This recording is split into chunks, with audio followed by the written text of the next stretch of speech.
नमस्कार, मैं पवन केसवानी। राष्ट्रबोध के YouTube चैनल में आपका स्वागत है। राष्ट्रीय स्वयंसेवक संघ के सरसंचालक मोहन भागवत ने दशहरे के मौके पर यानी संघ के स्थापना दिवस पर नागपुर से जो उद्बोधन दिया है और जो उन्होंने बातें रखी है, उससे एक संकेत तो साफ है कि आने वाले 15 महीनों में देश में किस कदर बहुत बड़े बदलाव होने वाले हैं। इस दौरान 4 संसद के सत्र होने वाले हैं। यहाँ उन्होंने आबादी का मुद्दा उठाया, जनसंख्या की बात की, जनसंख्या नियंत्रण पर उन्होंने इशारा किया। दरअसल यहाँ गौर करने वाली बात यह है कि 1947 में यानी अब से 75 साल पहले जब देश का बंटवारा हुआ था, उस वक्त देश में मुस्लिम आबादी थी 24% और देश का बंटवारा हो गया। मौजूदा समय में अगर मैं पिछली जनगणना की बात करूं जो कि 2011 तक के आंकड़े हैं, उसके अनुसार ही इस वक्त देश में मुस्लिम आबादी करीब 15% है, यानी 24% से 9% कम। 24% में देश का बंटवारा हो गया था। इस ओर संघ प्रमुख मोहन भागवत का इशारा साफ था कि आने वाले दिनों में किस तरह के बड़े कदम उठाए जाने चाहिए। यहाँ गौर करने वाली बात यह है कि उपलब्ध सरकारी जानकारी के अनुसार 8 लाख हिंदू आबादी मुस्लिम धर्म को अपना गई, जबकि क्रिश्चियनों के साथ ऐसा नहीं है। दरअसल जो हिंदू आबादी क्रिश्चियन धर्म को अपनाती है वह इसे सार्वजनिक नहीं करती, क्योंकि इससे आरक्षण का लाभ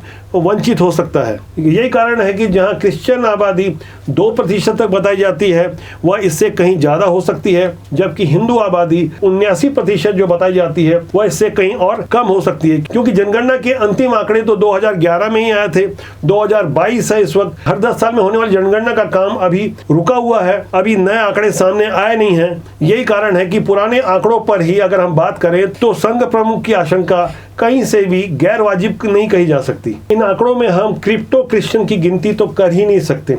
ऐसे कई हिडन एजेंडे चल रहे हैं जो गुप्त रूप से अभी भी हमारे देश में लागू हैं, जिससे न केवल देश की संस्कृति बल्कि देश की सुरक्षा को भी खतरा उत्पन्न होता जा रहा है। यही कारण है कि संघ प्रमुख मोहन भागवत का इशारा एकदम साफ था कि जनसंख्या नियंत्रण की नीति बने, ऐसी नीति जो आने वाले 50 सालों के लिए हो। यदि इस पर अगर जल्द ही कोई काम नहीं किया गया तो आने वाले कुछ समय में ही स्थिति बहुत ज़्यादा भयावह हो सकती है। जैसे जनसंख्या वृद्धि दर जो 2.5% बताई जा रही थी, अभी मौजूदा ताज़ा आंकड़ों के अनुसार 2% से भी कम होती जा रही है। इससे समझा जा सकता है कि जनसंख्या नियंत्रण के लिए कानून बनाना कितना जरूरी है। इससे आने वाले 15 महीनों में मौजूदा मोदी सरकार के ऊपर यह दबाव होगा और सरकार भी आरएसएस के सरसंघचालक मोहन भागवत के इशारे को साफ समझ रही है। संघ प्रमुख ने जो बातें कही है वो ऐसे समय कही है जब कुछ लोग देश में ये नैरेटिव सेट करने की कोशिश कर रहे हैं, एक माहौल बनाने की कोशिश कर रहे हैं कि मुसलमानों की आबादी नहीं बढ़ रही है, 24% आबादी होने के लिए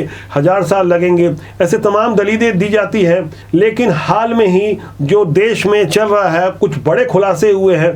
यहाँ पर भी हमको गौर करना होगा कि किस तरह से देश के हालात खराब करने वालों पर नियंत्रण पाया जा रहा है। आपने गौर किया होगा कि बीते 4 और 5 अक्टूबर को देश के गृह मंत्री अमित शाह जम्मू कश्मीर के दौरे पर थे, जहां कहीं पत्थरबाजी नहीं हुई। आपने बीते 3.5 सालों में कोई पत्थरबाजी का कैलेंडर नहीं देखा होगा, ऐसी कोई तारीख नहीं देखी होगी। दरअसल युवाओं को भटकाने के लिए जो ताकतें काम कर रही थी, या सही अर्थों में कहा जाए कि जिन्हें स्पॉन्सर्ड किया जा रहा था, उस पाइपलाइन को काट दिया गया है। यही कारण है कि कश्मीर में अब पत्थर नहीं चलते हैं और डंके की चोट पर वहां लोकतंत्र की बहाली के लिए जो कुछ नए परिवर्तन हो रहे हैं वो आपको अमित शाह के दौरे से साफ तौर पर नजर आ रहा होगा। इससे पहले पीएफआई यानी पॉपुलर फ्रंट ऑफ इंडिया के विरुद्ध जिस तरह का सर्जिकल स्ट्राइक किया गया, जिस तरह से उनके नेटवर्क को नेस्तनाबूद करने की कोशिश हुई है, ये कोशिश दरअसल देश के आंतरिक सुरक्षा के लिए बहुत जरूरी थी। यदि समय रहते इस पर अंकुश नहीं लगाया जाता तब हालात कितने खतरनाक होते इसका आप खाली अंदाजा ही लगा सकते हैं। जो चौंकाने वाले परिणाम सामने आए हैं उसमें हाल की घटना पे मैं आपको ध्यान दिलाना चाहूंगा। दरअसल यूपी के अचरा मऊ में छापा मारकर एटीएस ने प्रधान अरशद के भाई फैजान, प्राथमिक विद्यालय के शिक्षक अब्दुल वाहिद, पीएचडी के छात्र अब्दुल मजीद उर्फ हैदर समेत 6 लोगों को पकड़ा। इनके पास से करीब 15 मोबाइल, 3 लैपटॉप, बैंक की पासबुक और कई आपत्तिजनक दस्तावेज बरामद किए। जब इनसे पूछताछ की गई तो बेहद हैरान करने वाले नतीजे सामने आए। पकड़े गए रेहान की पत्नी आर्शिया महिला ने मीडिया के सामने बताया कि उसके पति, देवर के अलावा आसपास के लोग बड़ी संख्या में पीएफआई से जुड़े हैं। बाकायदा उनकी मीटिंग होती थी। ये लोग व्हाट्सएप ग्रुपों के माध्यम से कट्टरपंथ को हवा देते थे। 150 से अधिक व्हाट्सएप ग्रुप बनाए थे जो कि लखनऊ, बाराबंकी, बहराइच, गोंडा, उन्नाव, मथुरा, काशी के अलावा पूर्वांचल व पश्चिम उत्तर प्रदेश के कई जनपदों और सीमांचल बिहार तक खासकर युवाओं को जोड़ कर रखे थे, जहां उन्हें जिहाद और कट्टरता का बाकायदा रेगुलर पाठ पढ़ाया जाता था। इसी का राजपाश हुआ है। इतना ही नहीं, ये व्हाट्सएप ग्रुप पर गैर मुस्लिम धर्मों के विरुद्ध आग उगलते थे, उनके बारे में बेहद उत्तेजक टिप्पणियां कर किसी न किसी अपनी जनसंख्या बढ़ाने की योजना को हवा देते थे। अधिक से अधिक लोगों को कैसे मतांतरित कराया जाए, उन्हें नौकरी, रुपए का लालच देकर गैर मुस्लिम धर्मों के लोगों को यह काफिर कहते थे। मुस्लिम युवाओं को खासकर लव जिहाद के लिए उकसाते थे। जबकि इससे 2 दिन पहले यानी 2 अक्टूबर को एटीएस को विभूति खंड इलाके से गिरफ्तार पीएफआई के सदस्य अब्दुल मजीद से कुकर बम बनाने की जानकारी मिली कि वह कुकर बम बनाने में किस तरह का एक्सपर्ट था। मजीद भी सोशल मीडिया पे गैर मुस्लिम धर्मों पर आपत्तिजनक टिप्पणियां करता था। ऐसे कितने मजीद और रेहान चारों तरफ अभी भी बिखरे पड़े हैं जो कि पीएफआई के एजेंट के रूप में काम कर रहे हैं, जनसंख्या बढ़ाने की बात करते हैं। जनसंख्या बढ़ाने के लिए लव जिहाद से लेके मतांतरण, नौकरी, प्रलोभन, तमाम तरह की ऐसी बातें ये व्हाट्सएप ग्रुप में भी मिली है और तमाम ऐसी साहित्य भी मिले हैं जो बेहद हैरान करने वाले। यही कारण है कि संघ प्रमुख मोहन भागवत की जो चिंता थी आने वाले 15 महीनों के लिए थी। 15 महीने में मैं आपको बता दूं कि आने वाले समय में जो संसद के 4 सत्र होने वाले हैं, जिसमें नवंबर दिसंबर में एक सत्र होगा शीतकालीन सत्र, उसके बाद आगे भी बजट सत्र होंगे, उसके बाद मानसून सत्र और 2023 के अंत में भी शीतकालीन सत्र होगा। इस तरह से 4 सत्र होंगे। हालांकि मौजूदा मोदी सरकार के पास 5 सत्र चलाने का समय है, लेकिन आने वाले 15 महीनों के लिए जो उन्होंने इशारा किया है उस पर हो सकता है जनसंख्या नियंत्रण का एक मजबूत कानून सामने आए, इसी तरफ इशारा था। लेकिन इससे कहीं पहले 10 अक्टूबर को सुप्रीम कोर्ट में वक्फ बोर्ड के खिलाफ सुनवाई है और 11 अक्टूबर को प्लेसेस ऑफ वर्शिप एक्ट की भी सुनवाई है और 30 अक्टूबर को अल्पसंख्यक आयोग के विरुद्ध सुनवाई है कि आखिर देश में इस तरह के आयोग का औचित्य क्या है, जिससे माइनॉरिटी के नाम पर 20 करोड़ से ज्यादा की आबादी किस तरह से आयोग की आड़ में नाजायज फायदा लेती है। इसमें सुप्रीम कोर्ट में सुनवाई होगी कि जब समता मूलक समाज की हम कल्पना करते हैं तो वहाँ अल्पसंख्यक और बहुसंख्यक को 2 भागों में क्यों बांटा गया है, क्या वाकई मुस्लिम देश में अल्पसंख्यक है, इस पर भी बहस होगी। जबकि वक्फ बोर्ड के खिलाफ जो सुनवाई होगी उसमें यह बात रखी जाएगी कि आखिर ऐसा कैसा कानून है जहां हम न्यायालय का दरवाजा नहीं खटखटा सकते, सुनवाई नहीं हो सकती।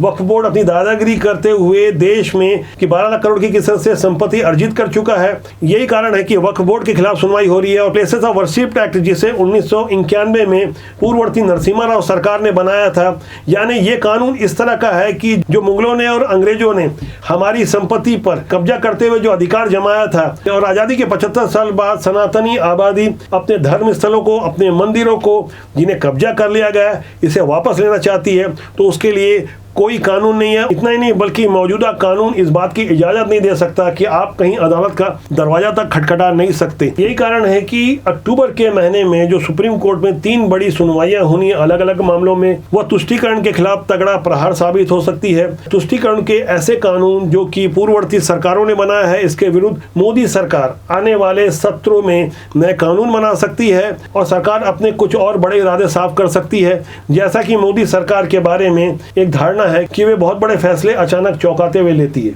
यहाँ एक बात जो सभी को गौर करना चाहिए कि देश का विभाजन साफ तौर पर धर्म के आधार पर हुआ था, लेकिन मुस्लिम तुष्टीकरण के नाम पर जिस तरह से एक के बाद एक कानून बनाए गए, उसे बनाने वाली सरकारों को अच्छी तरह से पता था कि सिर्फ मुसलमानों के सहयोग से ही सरकार नहीं बनाई जा सकती। बावजूद इसके आजाद भारत में ये सब होता रहा। यही कारण है कि इस साल के शुरुआत में यूपी चुनाव के दौरान योगी सरकार की ओर से 20 और 80 के फॉर्मूले पर बात हुई। इशारा साफ था, कानून के दायरे में रहकर ऐसे द्विअर्थी संवाद का प्रचलन इन दिनों राजनीति में खूब हो रहा है। हालांकि कहना सही नहीं कि सारा विपक्ष देश के खिलाफ में है, देश की जनता के खिलाफ में है। कुछ राजनीतिक दलों का एजेंडा एकदम साफ रहता है, जहां वो तुष्टीकरण को हवा देते हैं और तुष्टीकरण के आड़ में कब वो देश के साथ धोखा करते हैं इसका उन्हें अंदाजा नहीं रहता। अभी मैं हाल की घटनाओं की अगर जिक्र करूं तो यूपी सरकार मदरसों का सर्वे करने जा रही है और वक्फ के नाम पर बटोरी गई जो प्रॉपर्टी है उस पर भी तगड़ा बड़ा एक्शन लेने जा रही है। यहाँ जब मदरसों का सर्वे हो जाएगा और जानकारी जुटा ली जाएगी तो आप देखिएगा कि किस तरह से खासकर सपा और बसपा के बड़े नेताओं के नाम पर करोड़ों की प्रॉपर्टी है, जिन्होंने वक्फ बोर्ड के आड़ में और मदरसा संचालन के नाम पर प्रॉपर्टी बटोरी है। ये करोड़ों की प्रॉपर्टी देश की संपदा है और देश को लूटने वाले ऐसे लोग जल्द ही बेनकाब होंगे। ये तो बात यूपी की हुई। इसके अलावा केंद्र की मोदी सरकार सीए के कानून पर नियम लागू करवाने वाली है। सीए के बारे में पूरी दुनिया को पता था, ये नागरिकता देने का कानून है, जबकि इसके बारे में ये हवा उड़ाई गई और एजेंडा फैलाया गया कि किस तरह से ये नागरिकता और एक वर्ग विशेष के खिलाफ में ये कानून है, जबकि ऐसा कुछ नहीं था। जैसा कि मौजूदा समय में आप देख रहे हैं कि ये नियम जब लागू होगा तो तस्वीरें और ज्यादा स्पष्ट हो जाएगी। इतनी सब मशक्कत के पीछे कोई अगर बहुत बड़ी बाधा है तो देश में कॉमन सिविल लॉ नहीं होना, यानी समान नागरिक कानून जब तक देश में नहीं होगा तब ऐसी अड़चनें आती रहेंगी। भारतीय जनता पार्टी की अटल बिहारी वाजपेयी वाली सरकार के समय भी और अभी की सरकार में भी भाजपा के घोषणा पत्र में यह साफ तौर पर लिखा रहता है कि हम कॉमन सिविल लॉ लाएंगे, यानी सबके लिए समान नागरिक कानून लाएंगे। भाजपा की ओर से अयोध्या में राम मंदिर, धारा 370 जैसे बड़े मुद्दों पर पार पाने के बाद अब चुनौती है मोदी सरकार के पास कि जल्द से जल्द कैसे देश में कॉमन सिविल लॉ लाया जाए, क्योंकि एक देश में एक कानून होना चाहिए। यह मुद्दा जनसंघ के समय से भारतीय जनता पार्टी के द्वारा उठाया जाता रहा है। आने वाले समय में जो 4 सत्र होंगे 15 महीने में, वहां आप देखेंगे कि देश में बहुत आमूल चूल परिवर्तन और बदलाव के साथ कुछ बड़े कानून बनाए जाएंगे और इसकी प्रबल संभावना है कि देश में कॉमन सिविल लॉ भी लोकसभा चुनाव के पहले ला दिया जाएगा। इसका कितना बड़ा प्रभाव होता है, कितने दूरगामी नतीजे होंगे, यह भी विश्लेषण और अध्ययन का विषय होगा। नागपुर में संघ प्रमुख मोहन भागवत द्वारा दिया गया उद्बोधन आने वाले 15 महीनों का इशारा था कि यहाँ जनसंख्या नियंत्रण के लिए कुछ बड़े बदलाव किस तरह से होने वाले हैं। इस बारे में आपकी क्या राय है, कमेंट बॉक्स में जाके जरूर लिखिएगा और राष्ट्रबोध के आपके अपने जनमंच को सब्सक्राइब करना न भूलें। नमस्कार।